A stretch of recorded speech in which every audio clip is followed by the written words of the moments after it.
설교 제목으로 갈라디아서를 함께 우리가 공부하려고 그러는데요.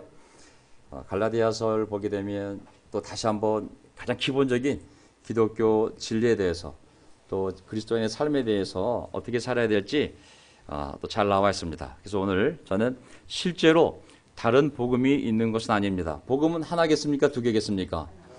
하나님의 복음, 예수 그리스도의 복음, 하나님의 나라의 복음은 하나지 두 개가 될 수 없습니다. 진리는 하나지 두 개가 될 수 없습니다.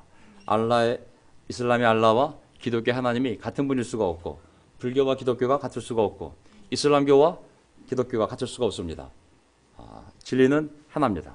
그 하나 안에서 여러 가지 다양한 모습이 있을 수는 있지만 실제로 또 다른 복음이 있는 것은 아닙니다. 오늘 주제 참된 복음, 참된 종에 대해서 한번 나누도록 하겠는데요. 왜 제가 이 확신을 더 갖게 되었냐면 오늘 설교 요점을 한번 보게 되면 요점은 잡기 나름이겠지만 이 1장에 나와 있는 중요한 내용을 이렇게 살펴보면 정말 중요한, 다른 복음 없고 복음 하나밖에 없는데, 진리는 하나밖에 없는데, 그 진리의 핵심이 뭐냐면 하나님의 아들 예수께서 우리의 죄를 대속하기 위하여 우리 대신 죽으셨다. 이게 진리입니다. 아멘. 이거 보면 다른 진리가 없습니다. 이 진리가 성경이 두 가지 중요한 우리가 받아들여야 할 사실이 있는데, 첫째는 하나님이 세상을 창조하시고 우리를 당신의 모습을 담게 창조했다는 겁니다. 아멘. 이게 가장 기본적인 사실에 대한 인정이요. 이 사실을 믿지 않으면, 받아들이지 않으면 인생이 하나님이 창조한 원래의 방향이 아니라 완전히 다른 방향으로 죄 속에 살다가 하나님의 심판을 받게 되어 있거든요. 두 번째 뭐냐면 그 하나님이 우리의 죄를 용서받게 하기 위하여 자기 아들을 내려보내서 우리 죄를 용서받게 하기 위하여 대신 죽이심으로 그 죄의 대가를 치르고 우리를 죄로부터 용서하셨다. 이 사실을 또 받아들여야 됩니다. 이 두 가지 사실을 받아들이면 하나님은 우리 인생을 우리가 생각하면 더 놀라운 삶으로 진리 가운데 인도해 나갈 수가 있습니다.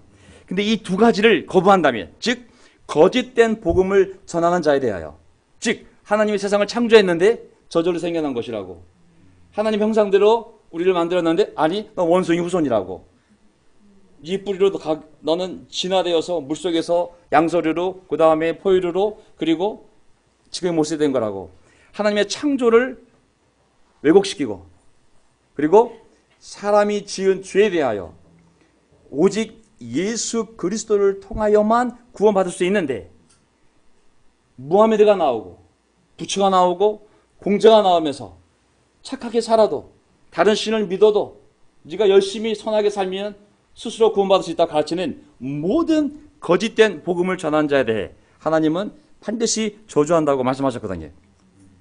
세 번째, 하지만 하나님의 은혜는 얼마나 놀라운지, 비록 그가 어떠한 죄를 지었다 할지라도, 하나님을 몰라서 하나님을 욕하는 사람이었다 할지라도 하나님은 그 사람의 진정성을 확인한 다음에 그 사람을 변화시켜서 거꾸로 하나님의 복음을 전하는 전도자로 삼으시는 것이 하나님의 은혜입니다.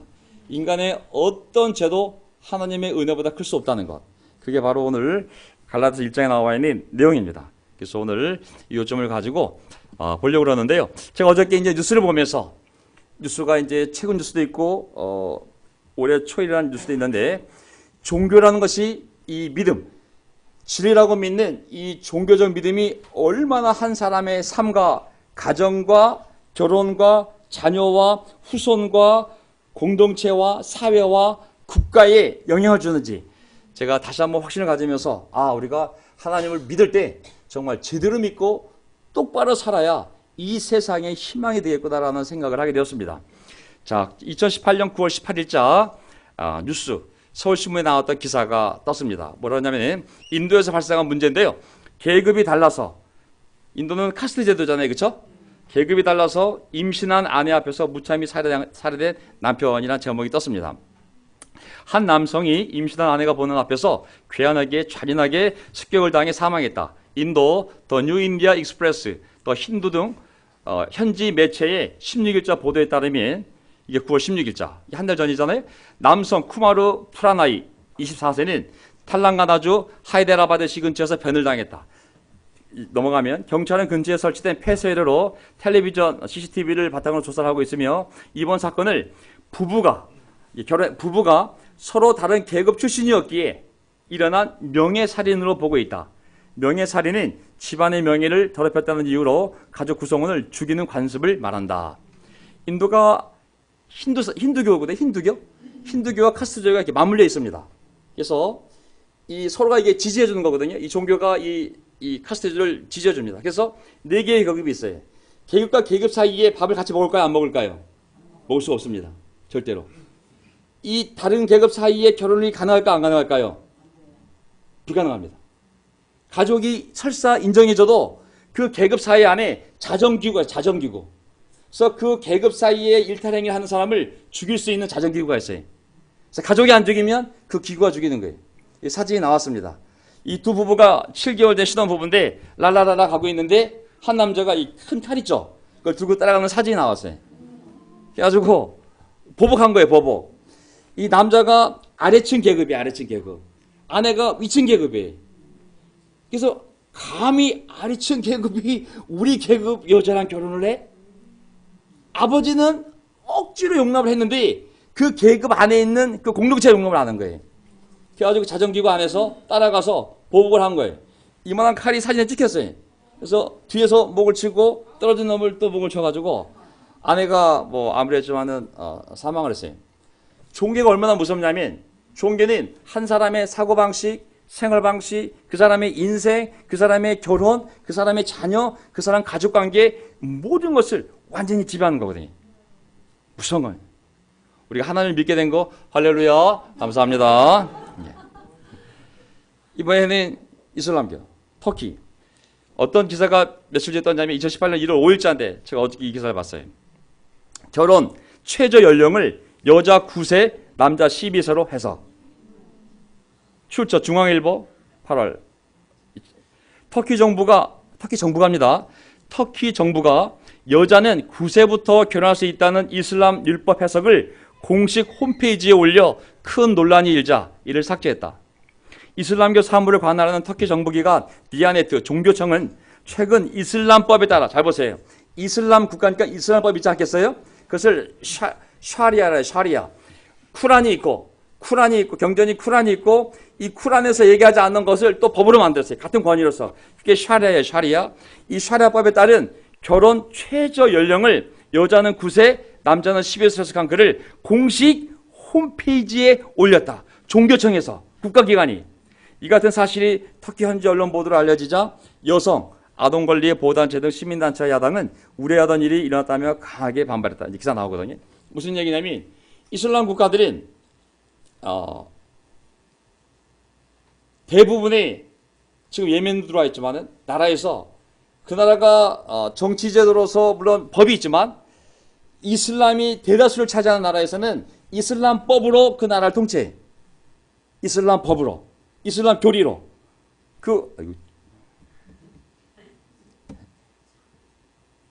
근데 이슬람 그 샤리아법 안에 결혼에 대한 그 근거가 되는 샘플이 누구냐면 바로 무하메드. 쿠란을 작성한 무하메드가 그 결혼에 기재되지 않겠어요?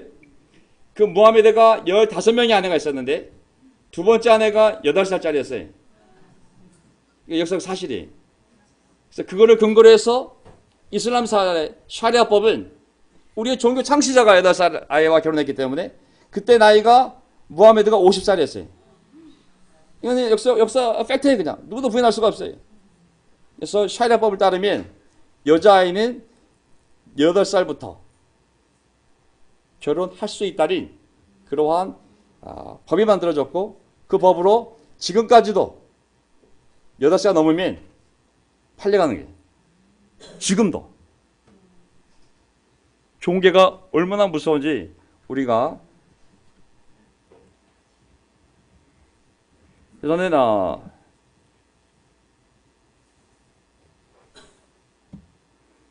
내가 짧게 어떤 한 종교를 비난하기 위해서가 아니라 우리가 믿고 있는 이 기독교 진리 하나님을 올바로 믿고 성경을 통하여 인생과 우주 어떻게 태어났으며 어떻게 살아가며 죽음 이후에 무엇이 있는지, 이 세상이 어떻게 창조되었고 이 세상이 어떻게 종말을 맞이할지, 그 진리를 창조주가 기록해 놓은 성경을 믿고 그대로 산다는 것이 얼마나 복된 삶인지를 다시 한번 깨달아야 됩니다. 아멘. 네. 나는 왜 이슬람을 떠났는가라는 제목으로 동영상이 하나 올라와 있어요. 자, 한 5분짜리 되는데요. 제가 갈라디아서 공부하기 전에 왜 또 다른 복음이 있을 수 없다고 사도 바울이 강력히 얘기했는지, 이 하나님의 뜻대로 하나님의 아들이 이 땅에 와서 우리를 위하여 대신 죄를 지고 죽음으로 말미암아 사람들은 죄를 용서받을 수 있게 되었고, 죄를 용서받은 사람들이 하나님의 자녀가 되어서 하나님 말씀대로 살 때 하나님이 놀라운 축복으로 그들의 가정, 그들의 자녀, 그들의 후손까지 복을 주다가 오는 저 세상에서는 천국에서 하나님께 함께 살 거라는 이 진리가 얼마나 복되고 놀라운 진리인지, 그리고 그 진리를 알게 된 것이 또한 얼마나 축복인지를 우리가 확신을 가져야 됩니다. 그 확신을 가질 때만이 우리가 이 복음을 전할 수 있고 우리의 삶이 얼마나 복된 삶인지를 알고 기뻐할 수 있습니다.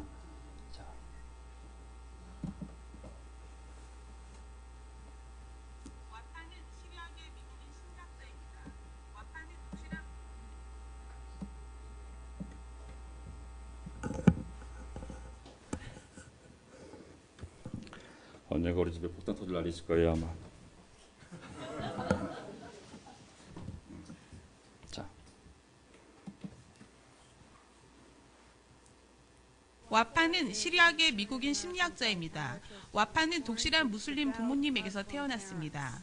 시리아에 있는 레포 대학에서 의대에 다니는 동안 그녀의 인생을 변화시키는 사건을 조금만 더 켤 수 만나게 있어요? 되었습니다. 내가 할까요? 그녀의 의과 교수가 수업 도중에 살해를 당하게 된 것입니다. 알라는 위대하다를 외치는 무슬림 형제단에 의한 것이었습니다. 이 사건은 매우 충격적이었고 이 사건으로 인해 그녀는 자신의 종교적인 믿음을 버리게 되었습니다. 1989년 와파는 그녀의 남편과 자녀들과 함께 미국으로 이민을 왔습니다. 몇 년 후 그녀는 무슬림 세계와 무슬림 종교의 잘못된 점에 관해 에세이를 쓰게 되었는데, 이것은 알 자지라 방송에 주목을 받게 되었습니다. 그들은 와파를 초청해 무슬림 이맘과 논쟁을 벌이도록 했습니다. 이것이 알 자지라 TV를 통해 보여졌습니다. 이 영상은 맵리라고 하는 중동 미디어 연구소에 의해 발췌되어서 번역되었습니다. 이제 수백만의 사람들이 인터넷을 통해 보고 있고 유튜브에서 이 영상을 볼 수 있습니다. 와파는 계속해서 이슬람의 위협에 대해서 이야기하고 있습니다. 그 대상은 미 의회와 미 국토안전부, 박스뉴스, CNN, 보이스 오브 아메리카 등 모두 언급하기엔 너무나 많습니다. 2006년에 그녀는 타임즈에 의해서 세계에서 가장 영향력 많은 백인 안에 선정되었습니다. 지금 그녀는 탈출하는 감옥수, 알라가 괴물인 이유라는 책을 저술하는 중입니다. 닥터 와퍼 술탄입니다. 신사숙녀 여러분, 저는 언제나 저 자신을 웃음거리로 만들고 웃어야 한다는 생각을 합니다. 그 이유는 그래야만 제 가슴 속에 깊이 박힌 슬픔을 누르고 감출 수 있기 때문입니다.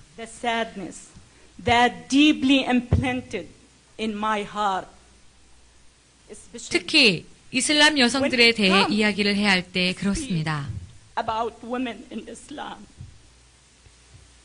지금 저는 자유롭습니다. 하지만 저의 조카의 일은 절대로 잊을 수가 없습니다. 제 조카는 10살 때 그녀의 사촌과 강제로 결혼하게 되었습니다. 그 사촌은 40살이 넘은 나이였습니다. 그 결혼은 유효한 결혼이었고 이슬람의 샤리아법에 의해 합법화되었습니다. 왜냐하면 이슬람의 예언자인 무함마드가 그의 두 번째 부인이 6살 때 결혼했기 때문입니다. 그때 그는 50세를 넘은 나이였습니다. 저는 저희 조카가 집에 돌아와서 그녀의 아버지에게 다시 남편에게 보내지 말아달라고 애원하던 것을 항상 기억합니다. 그녀의 아버지는 이슬람에서는 남편의 집을 떠나는 것이 여자에게 수치다라고 말하곤 했습니다. 알라에게 복종하면 그가 보상해 줄 것이다라고 말합니다. 제 조카가 25살이 되었을 때 제 조카는 자신의 몸에 불을 질러 자살했습니다. 그녀는 4명의 자녀를 남겨두고 불에 타서 죽었습니다.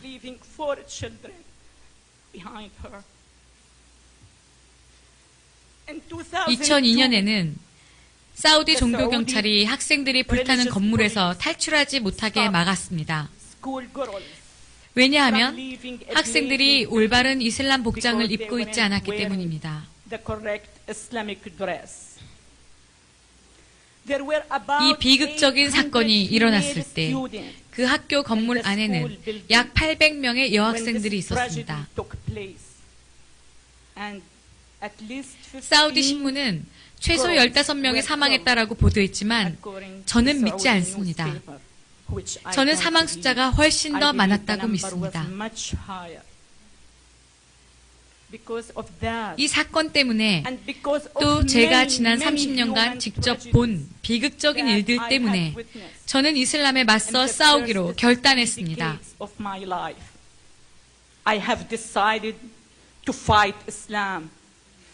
부디 이슬람에 맞서 싸우는 저의 진술을 주목해 주십시오. 정치적 이슬람이 아닌, 군사적 이슬람이 아닌, 급진적 이슬람이 아닌, 와하비 이슬람이 아닌 이슬람 그 자체와 싸울 것입니다. 저는 서양인들이 이러한 용어들을 소위 정치적으로 정당화시키기 위해 만들었다고 굳게 믿습니다.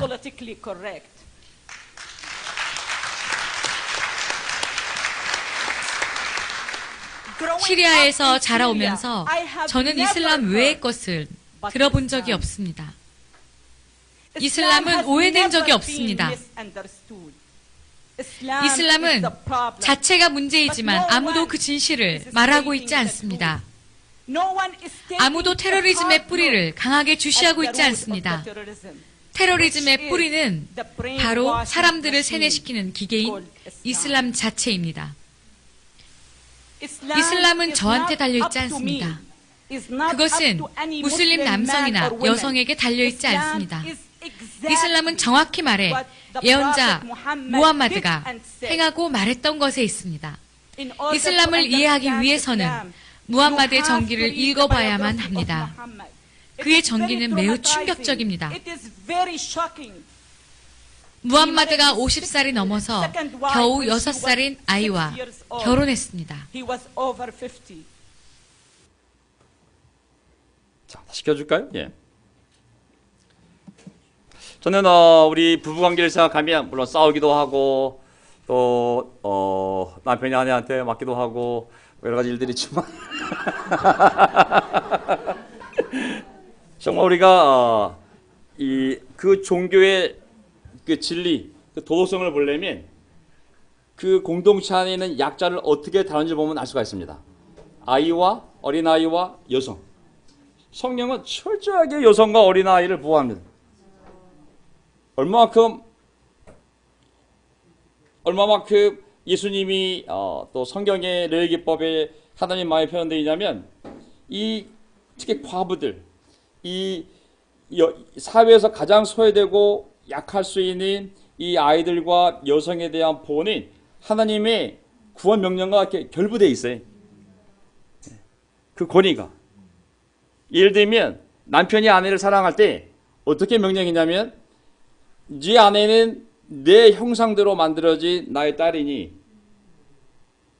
내 아들 예수가 너희를 위하여 죽은 것처럼 남편들은 너희 아내들을 위하여 죽을 마음으로 사랑하라고 그랬어요. 그게 결혼제도의 정의입니다.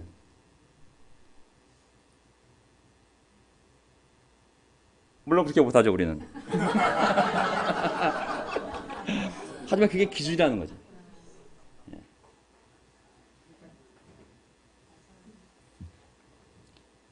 사도들 앞에서 본을 보일 때 누구를 샘플로 세웠냐면 어린아이를 불렀습니다. 이 어린아이 시험 돼야 된다고. 더럽지 않습니까? 그 사회에서 가장 보잘것없는 가치를 지닌 어린아이를 사도들 앞에 세우고 이 아이처럼 되라고, 천국에 들어가려면. 다른 종교들을 보게 되면 왜 기독교가 이 하나님의 이 말씀이 진짜 진리인지를 우리는 알 수가 있습니다. 다른 경전들은 사람이 쓰지 않았습니까? 동굴에서 썼든 술 먹고 썼든 어쨌든 사람이 쓴 거지만 성경은 하나님의 영으로 썼다고 기록하고 있습니다. 하나님이 쓰신 진리의 책, 그 책을 날마다 품에 안고 언제든지 읽고 그대로 살 수 있는 특권이 있다는 것, 얼마나 놀라운 일인지 모릅니다. 중동에서 세례를 받는 것은 죽음을 의미하는 것입니다. 우리는 세례 받아줘 막 부탁해야 되지만 거기서는 어떤 사람이 이슬람 국가에서 세례를 받겠다는 결정은 죽겠다는 것과 똑같은 거예요. 이슬람 사회 안에서는. 실제로 세례를 받으면 그 가족이 죽이든지 아니면 동네 사람들이 집을 불태워 죽이든지. 하지만 우리는 얼마나 자유롭게 하나님의 말씀을 읽을 수 있고 배울 수 있고 전할 수 있고 살 수 있습니까? 이미 이 땅에 기독교가 들어왔을 때 수천 명이 순교하지 않았습니까?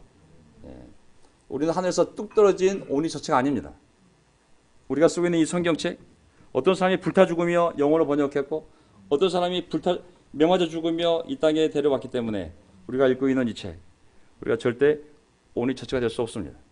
우리는 이미 이 땅에 존재했던 많은 신앙의 선배들에게 믿음의 빚을 진 자들이요, 그들이 닦아놓은 이 놀라운 기독교화된 나라에서 편하게 복음을 받아들이고 그리고 결정하고 세례받고 그리고 지금도 당당히 성경책을 끼고 다닐 수 있는 그런 놀라운 축복을 받은 민족인 것이죠. 지금 이 순간 똑같은 시간에 평양에서 제가 성경책을 끼고 있는 순간 전 죽습니다. 바로 죽습니다. 얼마나 놀라운 축복을 우리가 받고 있는지요. 자, 제가 오늘 시간이 어떻게 될지 모르겠지만 되는 데까지 한번 해보고 한번 시간 맞춰서 끝내도록 하겠습니다.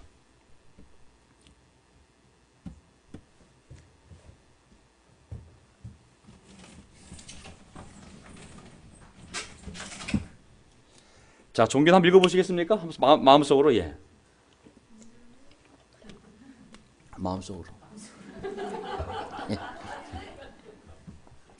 자, 얼마나 엄청난 영향을 미칩니까? 자기 자신, 가족, 나라, 역사, 후손들, 자식되기까지 정말 대대로 모든 것을 지배할 수 있는 게 이 종교군이에요.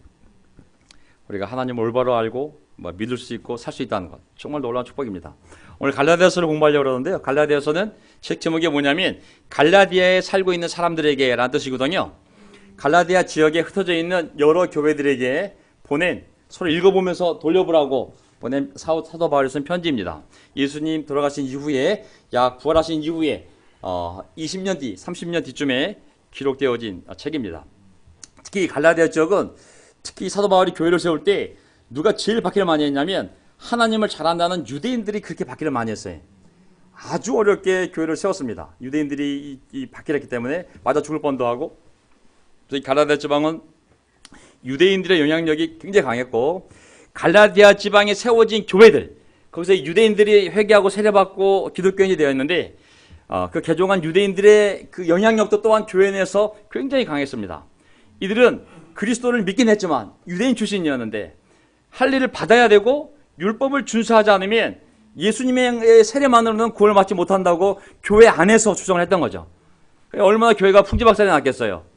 야, 율법이 아니라 이제 하나님의 은혜로 모세율법을 다 지켜서가 아니라 너희가 정말 믿고 회개하고 예수님을 세례받을 때 너희는 모든 죄를 용서받을 수 있고 구원받을 수 있어, 이렇게 가르쳐야 될 복음인데 세례받은 사람들이 교회 안에서 다른 얘기를 했을 때 교회가 혼란에 빠지게 되거든요. 하지만 율법이란 인간이 자신의 힘과 지혜로는 결코 온전해질 수 없으며, 오늘 정진희 자매가 얘기했어요. 자기가 대학교 다닐 때 최선을 다하여 학과 공부를 하고 최선을 다하여 착하게 도덕적으로 최선을 다하여 살아왔지만 어느 순간 삶의 본질적인 질문을 던졌을 때 내가 뭘 위해 살고 있는 거지? 내가 누굴 위해 살고 있는 거지? 그냥 땅을 팠다가 묻으려고 사는 것인가? 인생의 목적이 뭐지? 그거에 대한 답을 사람은 하나님 없이 찾을 수가 없습니다. 오히려 자신들이 죄인이며 그리고 그리스도의 십자가 속죄와 하나님의 은혜가 아니면 결코 구원받지 못한다는 사실을 깨우쳐 주는 것이 율법이지, 율법을 다 지켜서 구원받으라고 준 것이 아니라는 것이죠. 자, 하지만 율법이 아니라 믿음으로 세례받고 구원받다 할지라도 율법이 필요 없는 것이 아니라 율법으로부터의 자유가 그 신앙의 방종과 도덕 폐기를 의미하는 것은 아닙니다. 사도 바울은 이제 자유로워졌다면, 죄로부터 자유로워졌고, 힌두교로부터 자유로워졌고, 불교로부터, 이슬람으로부터, 너의 잘못된 도덕적 확신으로부터, 너를 올가매던 모든 죄책감으로부터 자유로워졌다면, 이제 그 자유를 가지고 날마다 맛있는 걸 먹으며 여행 다니는 것이 아니라 육체의 기회를 삼지 말고 오직 사랑으로 서로 섬기는데 그 자유를 쓰라고 했습니다. 아멘. 여기서 우리가 기쁨을 얻을 수 있고 진짜 이것이 진리라는 것을 깨달을 수가 있습니다. 아멘. 종교는 교리로서 그 진리를 확인할 수 있는 것이 아니라 삶으로서 성령의 9가지 열매, 기쁨, 온유, 절제, 친절, 이런 정말 9가지 열매를 이 삶에서 누리면서 이게 진짜와 진리구나, 정말 하나님이 이 말씀대로 살 때 우리에게 보여주시는 것이 맞구나라는 것을 알게 되는 거거든요. 예, 사랑으로 서로를 섬기라고, 만나고 교제하고 예배드리고 함께 공부하고 함께 하나님 상주한 걸 즐기고, 구원받은 성도의 진정한 자유는 형제 자매들을 섬기고 그 사랑의 종이 됨으로써 완성되는 것이다 라는 것이 갈라디아서의 주제입니다. 이제 그래서 오늘 1절도 안 들어간다. 12시 10분이네. 아이고 이거 1절도 안 들어갔는데, 야. 자, 그래서 몇 점만 해보겠습니다. 자, 갈라디아서 1장 1절. 사람들이 시켜서, 잘 보세요. 사람들이 시켜서 사도가 된 것도 아니요, not from men. 사람이 맡겨서 through men. 사도가 된 것도 아니요, 예수 그리스도께서, 그리고 그분을 죽은 사람들 가운데 살리신 하나님 아버지께서 임명하심으로써 사도가 된 나 바울이, 이게 시작되잖아요. 그렇죠? 사도 바울은 스스로에 대해 강력한 어떤 정체성을 가지고 있다고 그랬어요? 예. 내가 사회적으로 선생이야, 직장이냐, 과장이야, 부장이야, 월급 200만 원짜리야, 나 집이 있어, 이런 정체성이 아니라 내가 어디서 왔는지, 나는 사람들이 너보고 너 사도 한번 해봐, 사람들이 시켜서 한 것도 아니고 오직 하나님이 나를 임명해서 내가 사도가 된 거라고 신적인 정체성을 가지고 있잖아요. 그렇죠? 자, 자기 사역의 기원이 사람에게 있지 않다는 확신, 이건 역시 왜 이거를 확신했냐면, 나 이렇게 놀라운 사람이야, 나에게 권위가 있어, 너희는 내 말에 순종해야 돼, 어떤 그런 권세를 부리기 위해서가 아니라 내가 전하는 복음이 진정한 거예요. 내 말을 믿으라고. 자기가 전하는 이 복음의 진정성을 그들이 믿을 수 있도록 자기의 이 사역의 권위를 얘기한 겁니다. 그래서 저는 우리 자신들도 그리스도인으로서 자기 삶의 신적인 정체성을 굳건히 가질 필요가 있습니다. 아멘. 우리가 원숭이의 후손입니까? 하나님의 형상대로 만들어진 놀라운 하나님의 작품입니까? 확신들이 다 어때?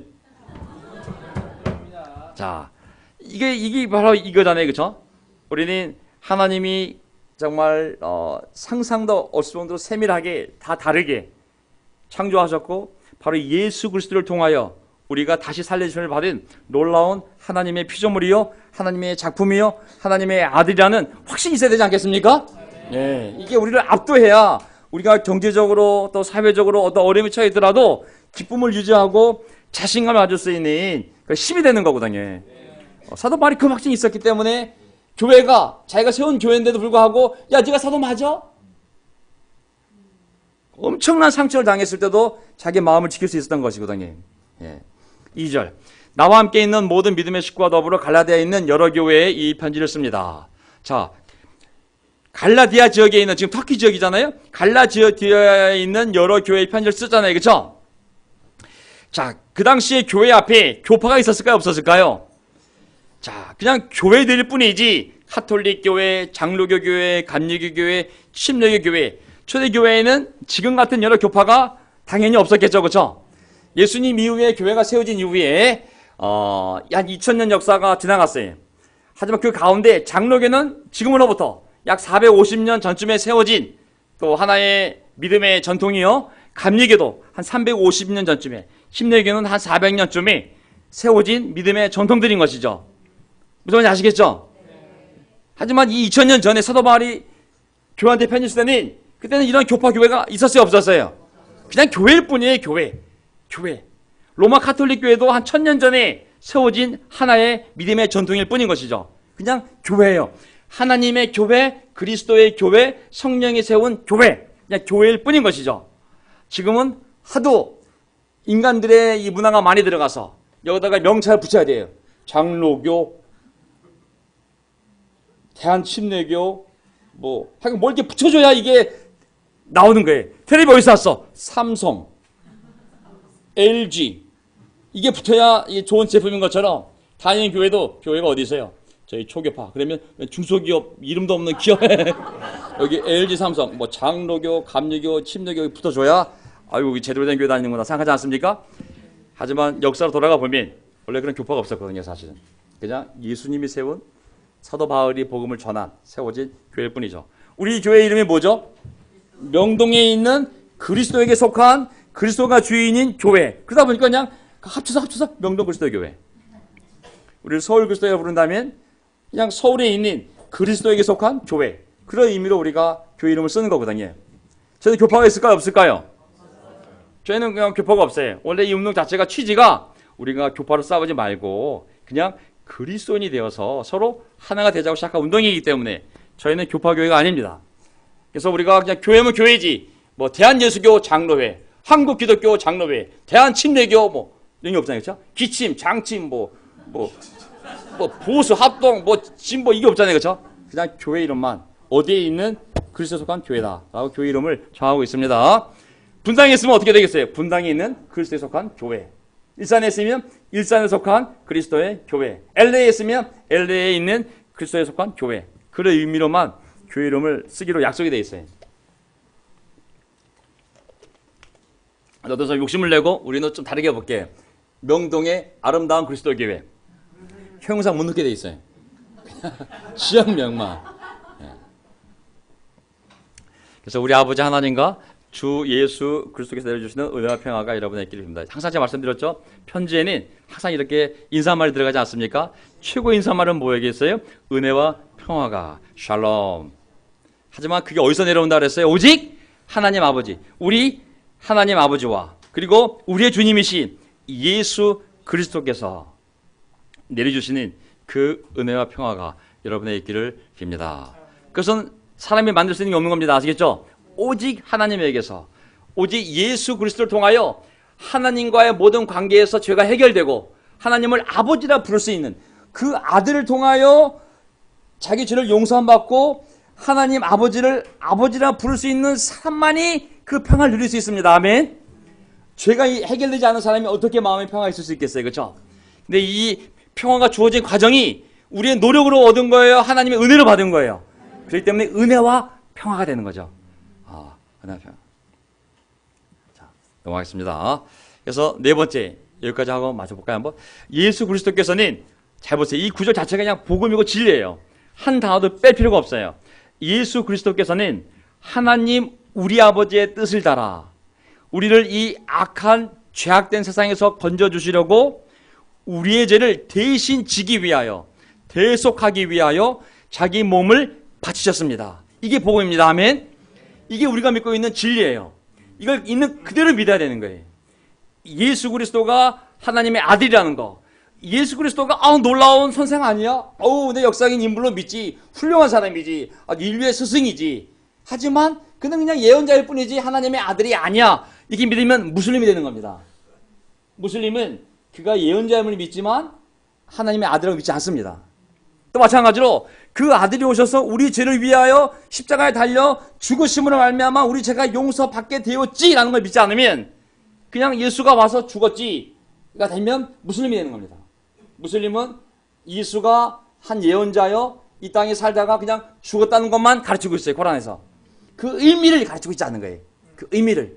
그래서 우리가 올바로 그 의미를 알고 있어야 되는 것이죠. 자, 모든 종교는 진리에 있어서 포용성을 가질까요? 배타성을 가질까요? 종교는 다른 종교에 대해서 자기가 믿고 있는 진리에 대하여 내가 믿는 신이나 네가 믿고 있는 신이나 똑같은 신이지 뭐. 아니면 이 배타성을 가질까요? 네, 배타성을 가질 수밖에 없습니다. 절대로 우리가 믿는 여호와 하나님 그분의 아들 예수 그리스도는 절대로 쿠란이 얘기하는, 무하메드가 얘기하는 그러한 이슬람의 알라가 될 수가 없습니다. 절대로 다른 신이요, 다른 진리인 것이죠. 제가 왜 이 말씀을 드리냐면, 지금 전 세계적으로 어떠한 움직임이 있냐면,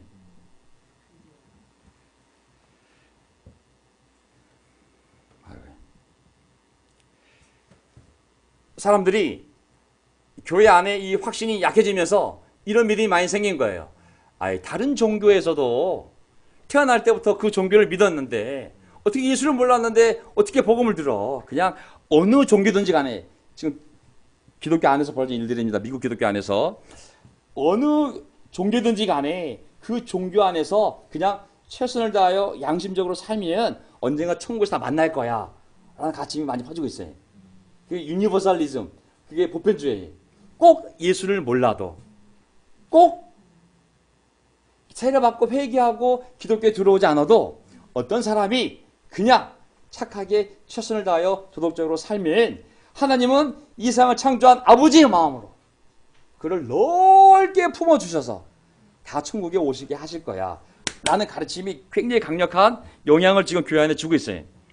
그래서 그냥 종교는 다 똑같아. 이슬람도 기독교도 같은 종교, 힌두교도 결국은 뭐 기독교랑 그 뿌리로 보면 다 신을 믿는 거기 때문에 힌두교든 이슬람교든 불교든 아니면 유교를 믿든 아니면 무교를 할지라도 설사 어떤 신을 안 믿어 할지라도 정말 착하게 최선을 다하여 살면 결국 하나님은 사랑이 많으신 하나님이기 때문에 결국 천국에서 다 만나게 해주실 거야. 어떻게 생각하세요?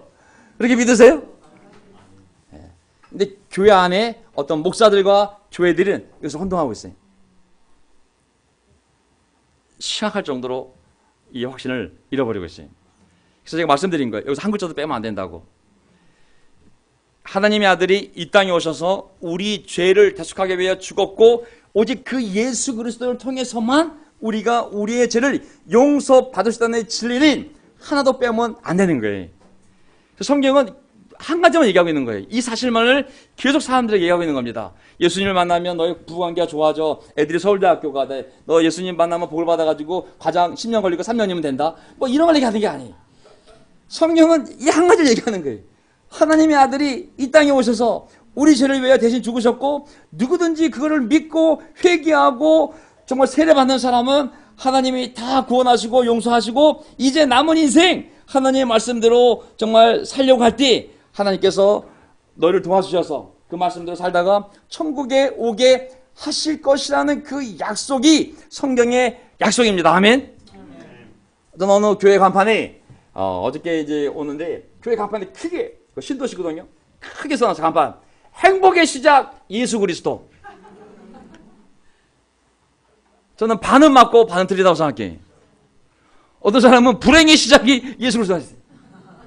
이슬람에서 예수를 믿잖아요. 그 불행의 시작이 어떻게 보면 영적으로는 행복인지 모르겠지만 엄청난 핍박이 따르거든요. 사실은 우리가 그러지 않았습니까? 이 죄악된 세상 가운데서 예수를 믿는다는 거 입을 믿는 게 아니잖아요. 그 잘못된 구조 안에서 싸워야 되잖아요. 거짓과 싸워야 되고 죄랑 싸워야 되고 죄인들과 또 분명한 거룩한 삶의 경계가 있어야 되고 어려울 수 있거든요. 사실은. 하지만 성경은 그걸 얘기하는 게 아닙니다. 마태복음 26장 28절 오늘 성찬했어요? 안 했어요? 이 빵하고 마시잖아요. 왜 마신 거예요? 이유는 하나예요. 26장 28절 예수님이 죽기 바로 전날 밤에 이렇게 말씀하시면서 우리에게 명령하셨기 때문에 성찬을 지금도 하고 있는 거예요. 이것은 죄를 사하여 주려고 너의 죄를 용서해 주려고 많은 사람을 위하여 흘리는 나의 피, 언약의 피다. 이것을 마실 때마다 나를, 내 언약을 기억하라고. 그 명령 때문에 우리가 지금 매주 성찬하지 않습니까?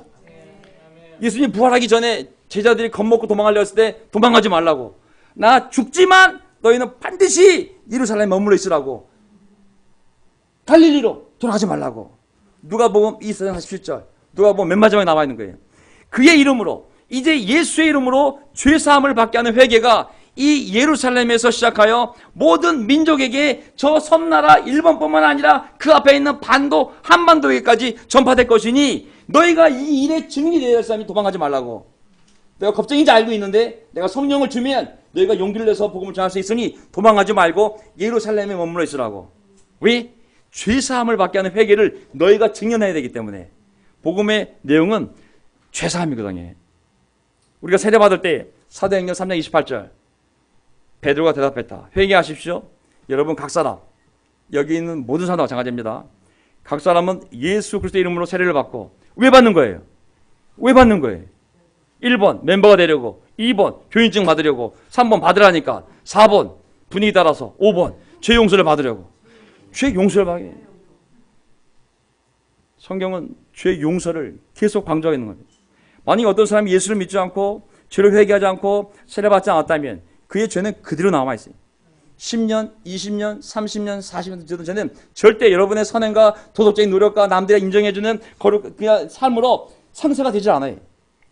오직 이 방법 외에는 어떤 인간도 죽음 이후에 있을 하나님의 심판, 그 죄로부터 벗어날 수가 없는 거거든요. 그래서 예수님이 죽으신 거예요. 오셔서 설명해 주시고 이 길밖에 없기 때문에 매달려 죽으신 거예요. 고넬료 집안에 가서 처음으로 유대인이 왜 이방인에게 복음이 전파되었을 때 고넬료에게 가서 뭐라고 그랬어요? 사도 베드로가 이 예수를 두고 모든 예언자가 증언하기를 그를 믿는 사람은 누구든지 누구의 이름으로 예수의 이름으로 죄 사함을 받는다고 하였습니다. 핵심은 예수의 이름으로 죄 사함을 받는 것이죠. 26장 18절 사도 바울이 이 악인이었지만 결국은 하나님이 사도 바울을 용서해주고 하나님의 복음의 일꾼을 삼지 않습니까? 그때 아나니아가 와서 설명해 주었어요. 네가 왜 하나님이 나를 보내서 너에게 세례를 주고 죄를 용서받게 하고 너에게 보냈냐면 하나님이 너를 이렇게 쓰려고 날 보냈다고. 18절 보세요. 그것은 그들의 눈을 열어주어서 그들이 어둠에서 빛으로 돌아서고 사탄의 세력에서 하나님께로 돌아오게 하며 또 그들이 죄 사함을 받아서 거룩한 사람들 안에 들어오게 하려는 것이다. 죄는 결코 가벼운 이슈가 아닙니다.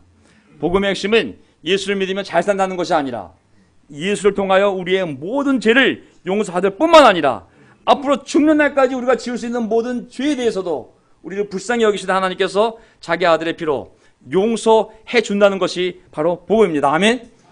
그래서 이 가운데 회개와 진정한 세례를 받지 않으신 분이 있다면 저는 정말 온 마음으로 간곡히 부탁을 드립니다. 올해 성탄절 오기 전에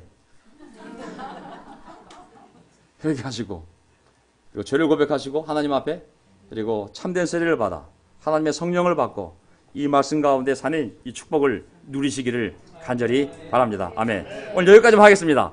딱 5절까지 했는데요. 다음 시간까지 하기로 하고요. 자, 오늘 실제로 다른 복음이 있는 것, 이게 7절, 8절에 나오는 말씀이 앞에 끝나네요. 자, 사람이 태어나서 구원받을 수 있는 길은 하나님과 둘입니까?